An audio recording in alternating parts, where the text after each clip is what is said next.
আসসালামু আলাইকুম। ওয়ালাইকুম সালাম। আমি আপনাকে অনেকদিন ধরে খুঁজছিলাম। আমাকে কেন বলেন তো? আমি আপনাকে মিষ্টি খাওয়াতে চাই। মিষ্টি? জি। কেন? মিষ্টি খাওয়াতে খাওয়াতে সে গল্প আপনাকে শোনাতে চাই। আমার visiting card, please take it. আসি। কি হলো এটা? আরে ছেলেটা তোর প্রেমে হাবুডুবু খাচ্ছে। তুই কিভাবে বুঝলি? ছেলেরা যখন প্রেমে পড়ে তখন এরকম নার্ভাসই হয়। বাট ছেলেটা কিন্তু ইন্টারেস্টিং।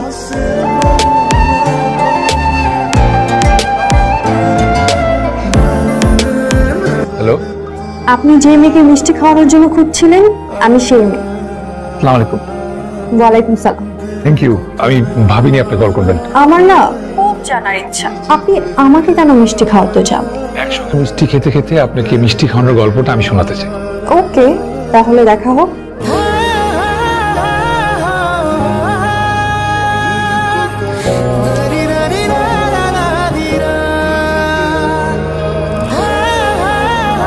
মিষ্টি আপনার জন্য।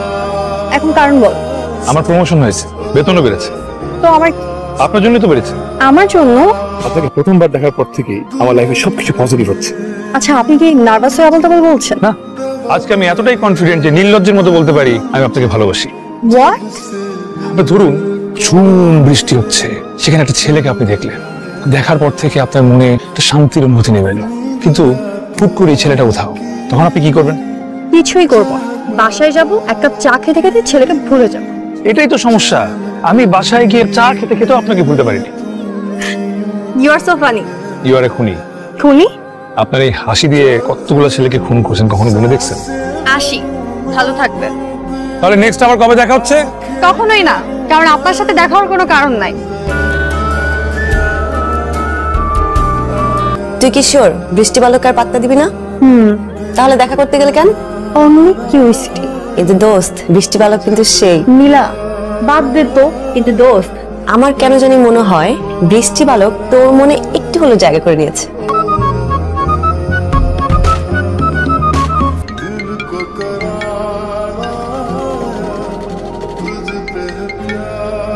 কেউ কল রিসিভ না করলে সাথে সাথে সেকেন্ড কল দেয়া অভদ্রতা। এই নিয়ম 8-10টা সাধারণ মানুষের জন্য।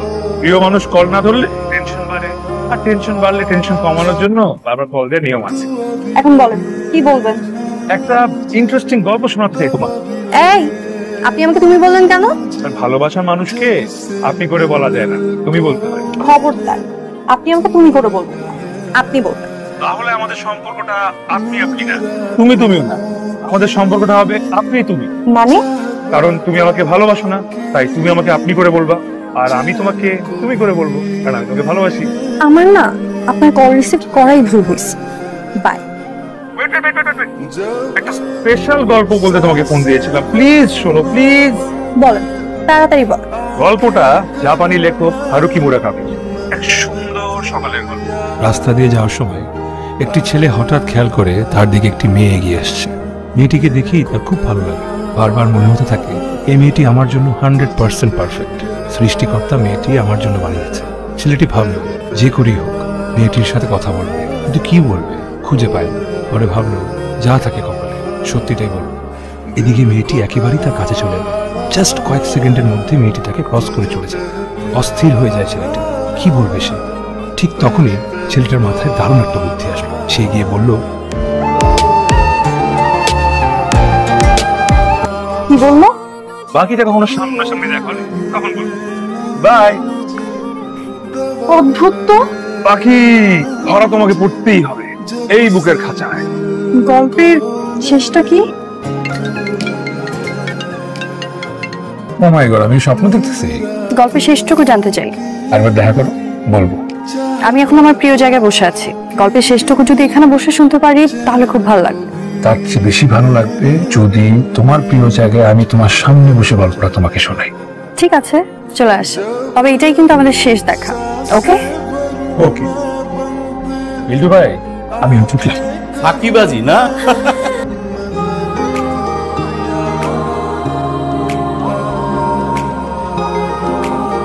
বাহ, তোমার পছন্দের জায়গা থেকে তোমার মতোই সুন্দর। মন গলানোর চেষ্টা করে কোনো লাভ নেই। গল্প বলেন এখন। ছেলেটি বলল, আমি সারা জীবন ধরে তোমাকে খুঁজছিলাম, তুমি আমার জন্য 100% পারফেক্ট। মেয়েটি উত্তর দিল, তুমিও। আমি কল্পনায় যেমন ছেলে চেয়েছি তুমি ঠিক তাই। দুজন হাত ধরে ঘন্টার পর ঘন্টা পার করল।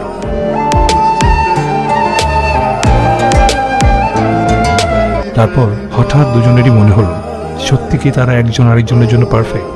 তারা ঠিক করলো একটা পরীক্ষা করবে। তারা দুজন হারিয়ে যাবে। যদি কখনো তাদের আবার দেখা হয় তাহলে ধরে নিবে তারা একে অন্যের জন্য পৃথিবীতে এসেছে। তারপর তারপর তারা হারিয়ে গেল, আর ফিরে আসেনি। আর কখনো কোনোদিন তাদের দেখা হয়নি। ধুর, আপনি আমার মনটাই খারাপ করে দিলেন। এই মন ভালো করার একটা টেকনিক কিন্তু আমার কাছে আছে। কি টেকনিক? একটা গবেষণায় দেখা গেছে আইসক্রিম খেলে নাকি 50% ডিপ্রেশন কমে যায়। আর সেই আইসক্রিম যদি রিক্সায় ঘুরতে ঘুরতে খাওয়া যায় তাহলে 100% মন তোমার ভালো হয়ে যায়। গবেষণাটাকে আপনি করেছেন? অফকোর্স, আমি ছাড়া কে করবে?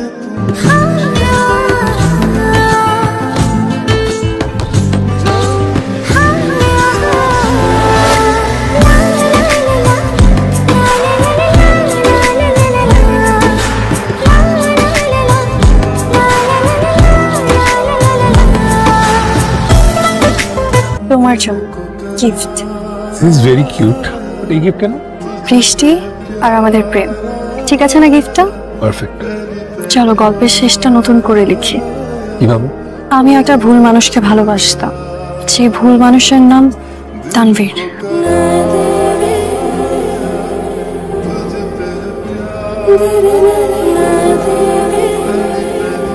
ওর সাথে আমার ব্রেকআপ হয় কারণ আমাদের ড্রিম আর ফিউচার প্ল্যানে কোনো মিল ছিল না। আর দুটো আলাদা হৃদয়ের মানুষের মধ্যে কখনো কোনো সম্পর্ক টিকে থাকে না। সো তুমি ইউএসএ তে যাচ্ছ না? না। স্যার প্লিজ একটু বোঝার চেষ্টা করুন। আমরা যদি একসাথে হায়ার এডুকেশনের জন্য বাইরে যাই আমরা ওখানে সেটেল হয়ে যেতে পারবো। Life will be sorted. Sir please. Tanvir, তুমি অনেক হাই অ্যাম্বিশিয়াস। তোমার আর আমার ড্রিম আলাদা। আমি অনেক সিম্পল সুন্দর একটা সম্পর্ক চাই। আমি আমার দেশেই থাকবো। আমার মা বাবা কাউকে ছেড়ে আমি যেতে পারবো না। তোমার সাথে আমার কোনো কিছু মেলে না, তুমি আমার সাথে যাবা না, মানে তোমার সাথে আমার ড্রিম মেলে না, তো আমি তোমাকে ভালো কেন বাসতেছি? I think we should break up.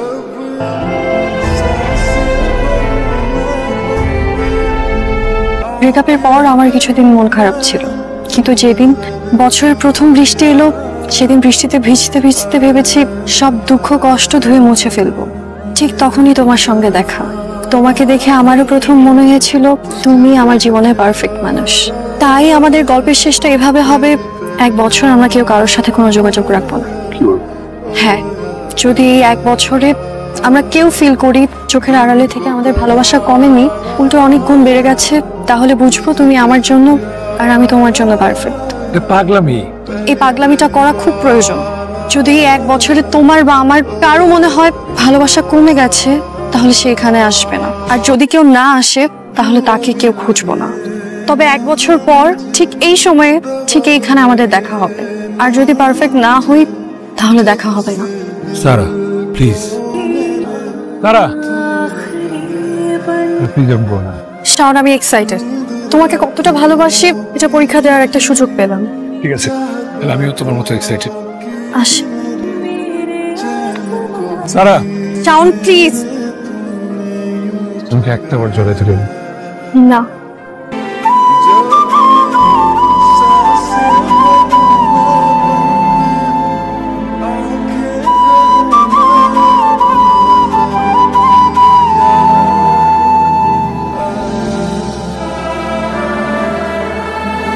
আমি 1 বছর সারাকে তীব্র ভালোবেসেছি। কখনো এক বিন্দুও কমেনি, বরং বেড়েছে বহুগুণে। কিন্তু সারা কখন আসবে? বিকেল হয়ে গেল প্রায়। তার মানে সারা আমাকে ভুলে গেছে। ও যদি আমাকে তীব্র ভালোবাসতো তাহলে আজ ছুটে আসতো। আমি যেভাবে আবেগ পুষে রেখেছি সারা সেটা পারেনি। স্যারের সাথে দেখা হচ্ছে? না, ও আসে নাই। দেখলাম একটু ভাই, সারা বদলে গেছে। সারা চলে গেছে। এখানে সেখানে ছড়িয়ে ছিটে আছে স্মৃতিগুলো। আমি এক আহত হৃদয়ের প্রেম, হারিয়ে যাওয়া প্রেমিকার স্মৃতি বয়ে বেড়ানো ছাড়া আমার আর কিচ্ছু করার নেই।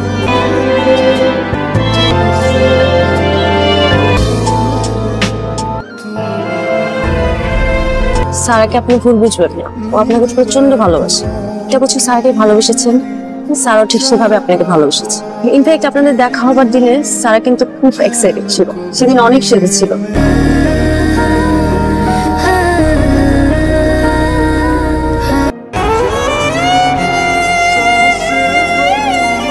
সারা, বিশ্বাস করো লাস্ট 1.5 বছর আমি সবভাবে ট্রাই করছি তোমাকে ভুলে থাকার, কিন্তু আমি যতই ট্রাই করছি তোমাকে ভুলে থাকার আমি ততই বুঝতে পারছি I was wrong, you were right. হ্যাঁ মানে এভরিথিং ওয়াজ দেয়ার সারা, মানে আমি যা ভেবে ইউএসএ তে গেছি সবকিছু পাইছি, আমি যা যেভাবে চাইছি সবকিছু পাইছি, শুধু একটা জিনিস ছিল না সারা, সেটা তুমি। সো আমি ডিসাইড করছি এখন থেকে তুমি যেভাবে চাও আমি সেভাবেই থাকবো, আমি সবকিছু ছেড়ে চলে আসছি স্যার, আমি তোমার সাথে থাকতে চাই, তুমি যেভাবে সম্পর্কটাকে দেখছো আমি সেভাবেই থাকবো। সারা বিশ্বাস করো এখন থেকে আমি সবকিছু তোমার মতো করে গুছিয়ে নেবো। আমি সারা এখন পুরোপুরি চুপ হয়ে গেছে, কারণ আপনি যেভাবে সারাকে ভালোবেসেছেন তানভীরও ঠিক সেভাবেই সারাকে ভালোবেসেছে। আর তানভীর এখন সারার মতো করেই তার জীবন সাজাতে চাইছে, সে আর বিদেশেও যাবে না। সারা এখন কি চাই? সারা এখনো কোনো ডিসিশন নিতে পারছে না। আমি আছি।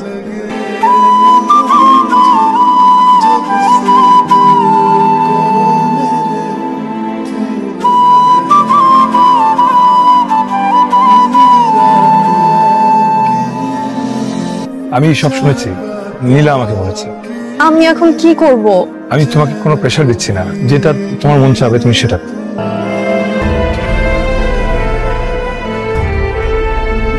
ও তানভীর, তানভীর ও শাওন।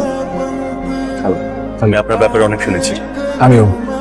সারা আমি বলবো না আমি তোমাকে বেশি ভালোবাসি নাকি মিস্টার শাও, আমি শুধু এতটুকু বলবো তোমার সম্পূর্ণ ফ্রিডম আছে তোমার ডিসিশন নেওয়ার, তুমি যেটা ভালো মনে করো, যেটা তোমার মন চায় তুমি সেটাই করো, আর ডিসিশনটা বুঝে শুনিয়ে নাও।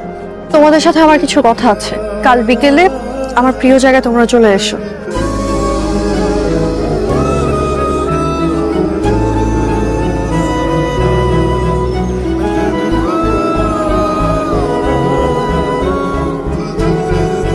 ওয়েলকাম।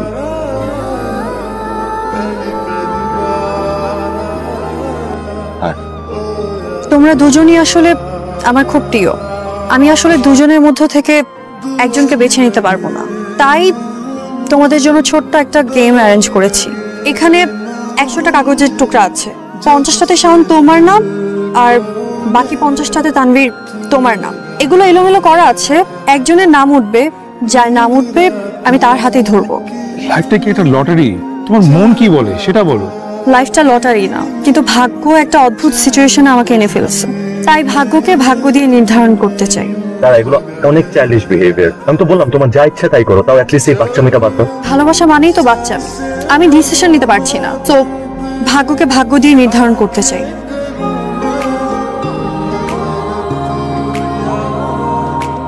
এখন আমি একটা কাগজ তুলব,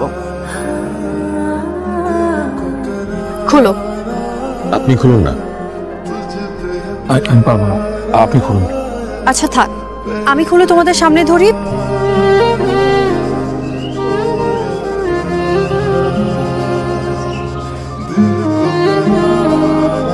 congratulation Mister Shaon, thanks. Best well wisher হিসাবে আমি সবসময় আপনাদের পাশে থাকবো। Enjoy your life, bye, take care.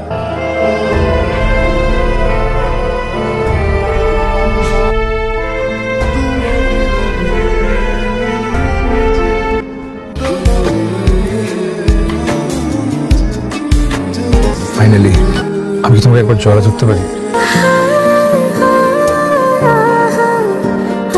দুজনই আমাকে ভালোবাসে, তাই আমি ডিরেক্ট কারো মনেই দুঃখ দিতে চাইনি। আমি শুধু চেয়েছি আমার লাইফের পারফেক্ট মানুষটিকে খুঁজে নিতে। হ্যাঁ, শাওনই আমার লাইফের পারফেক্ট মানুষ, তাই আমি ইচ্ছে করে প্রতিটি কাগজে শাওনের নাম লিখেছি। তানভীরের নাম ছিল না একটিতেও। এই কথা আমি শাওনকে কখনো বলবো না তানভীরকেও। ফাইনালি আমাদের হ্যাপি এন্ডিং।